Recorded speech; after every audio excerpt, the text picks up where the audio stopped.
Hola, muy buenos días. Vamos a seguir con el módulo número 3 en nuestro último tema relacionados a las lecturas 13, 14 y 15 relacionados el movimiento de independencia en México de 1810 a 1821. Primeramente, bueno, vamos a conocer las diversas etapas que este movimiento conllevó. Y la primera etapa lo podemos relacionar al movimiento de independencia que inició el 16 de septiembre de 1810 en el pueblo de Dolores, el sacerdote criollo llamado Miguel Hidalgo y Costilla.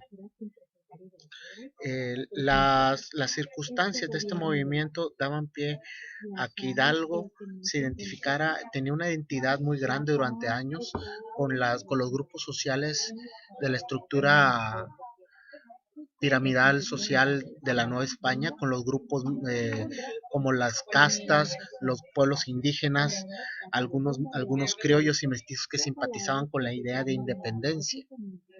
Ese movimiento de independencia, esa arenga que se da ese 16 de septiembre, es conocido como el Grito de Dolores y da pie al inicio del movimiento de Miguel Hidalgo y de algunos criollos, como ellos los capitanes de dragones Ignacio Allende, Ignacio Aldama, Mariano Abasolo, que iniciaron un movimiento social eh, con la intención primero de levantarse en armas contra los ejércitos napoleónicos que habían invadido España y que tenían el control político de la península y por ende de sus colonias.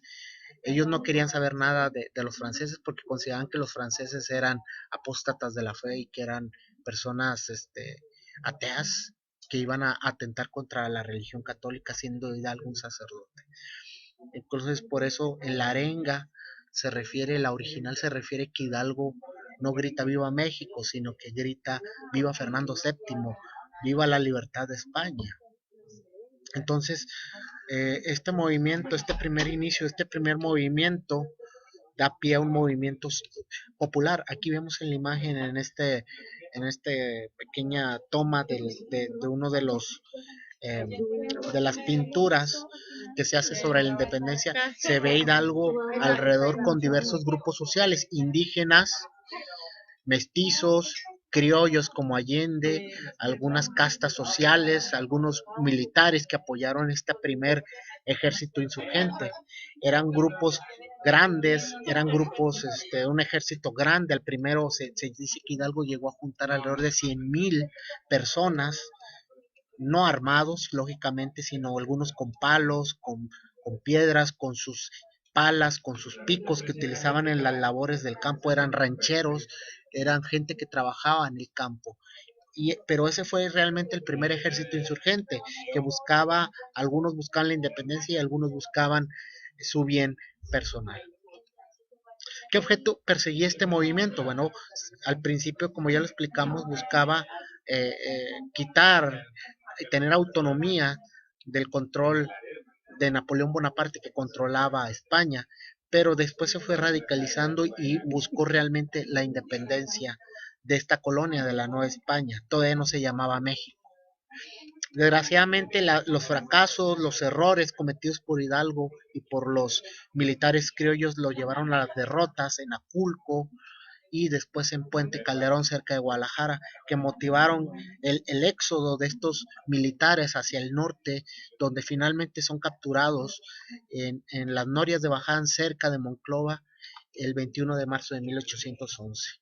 Hidalgo, Allende, Aldama, Jiménez y otros criollos simpatizantes del movimiento insurgente fueron capturados cuando trataban de llegar a los Estados Unidos buscando apoyo y buscando respaldo de la nueva nación estadounidense. Finalmente la primera etapa decayó con la muerte y fusilamiento de los principales jefes insurgentes. Se inicia de esta forma la segunda etapa, conocida como la etapa de Morelos. Morelos, al igual que Hidalgo, era un sacerdote mestizo que habitaba o que vivía en el pueblo de Carácuaro, en la llamada Tierra Caliente. Morelos había nacido en Valladolid en 1765 y él había sido un exalumno de Miguel Hidalgo. A diferencia de Hidalgo, Carácuaro eh, era un, era un era un poblado pobre, un poblado donde había poca prosperidad.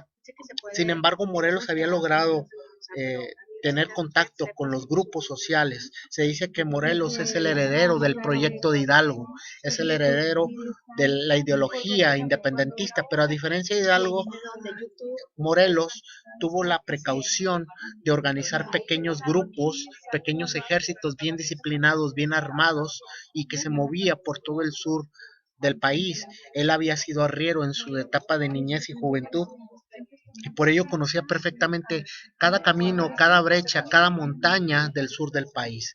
No por en vano le decían el rayo del sur, porque se movía, decían, hay muchos Morelos. Un día Morelos estaba en una localidad y al siguiente día Morelos estaba en otra.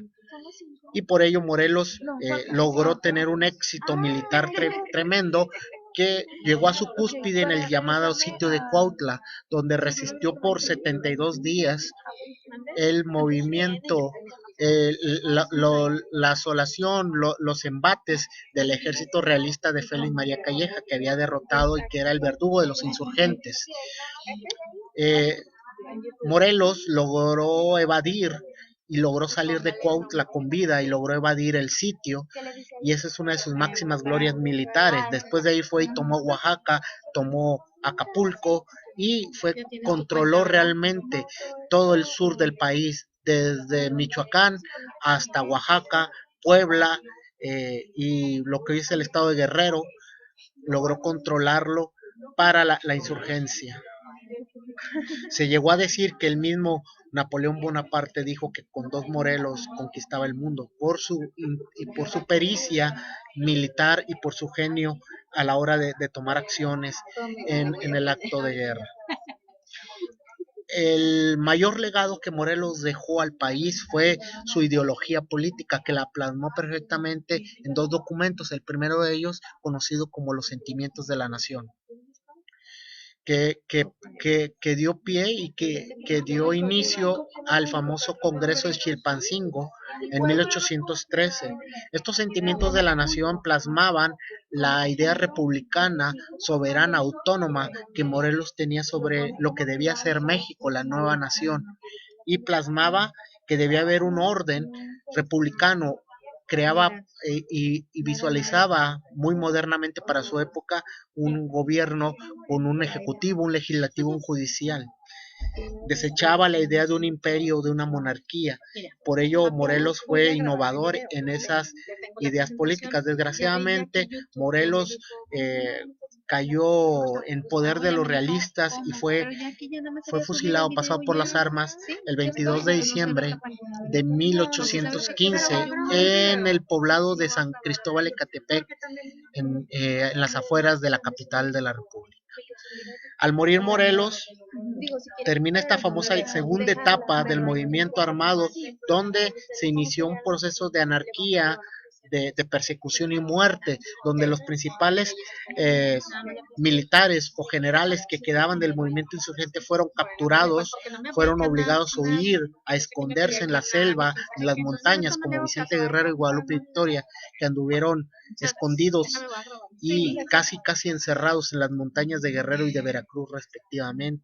Algunos, como Nicolás Bravo, aceptaron el indulto del rey y fueron encarcelados.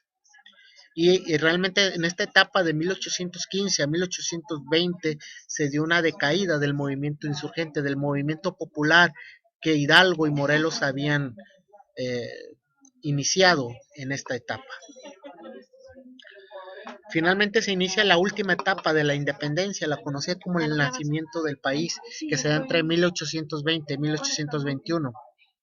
Esta tercera etapa es encabezada por el militar criollo Agustín de Iturbide, que había perseguido y había derrotado a los insurgentes y que hacia 1820 es nombrado comandante del sur para combatir a Vicente Guerrero, que aún se mantenía en pie de lucha en las montañas del sur del país. Agustín de Iturbide era un criollo, él era un pariente lejano de Hidalgo y había combatido en diversas etapas a los diversos cabecillas insurgentes.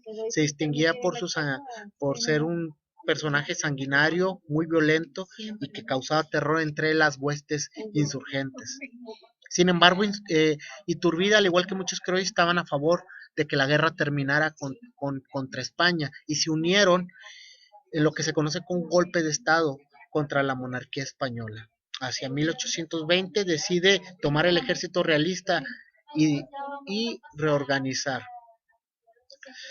El plan de Iguala se da en 1821. El plan de Iguala es el plan que da la idea de una bandera, una primera bandera tricolor, con el lema religión, independencia y libertad, y da pie al surgimiento de un país, de un país geográfico llamado Imperio Mexicano, y que años después se llamaría los Estados Unidos Mexicanos. Nacería México como república años después. Finalmente, Iturbide, junto con el ejército trigarante, entra a la Ciudad de México el 27 de septiembre de 1821 y logra consolidar la independencia, 11 años después de que Hidalgo la iniciara en el pueblo de Dolores, y que lograría que nuestro país fuera realmente independiente.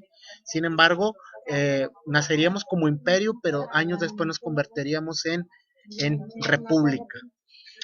De esta manera terminamos este tercer módulo y lo que es el temario eh, de esta materia de Historia de México 1, lo que sucede como México como nación y lo que sucede en el siglo XX lo veremos en el siguiente materia en Historia de México 2. Gracias por su atención y espero que les haya servido.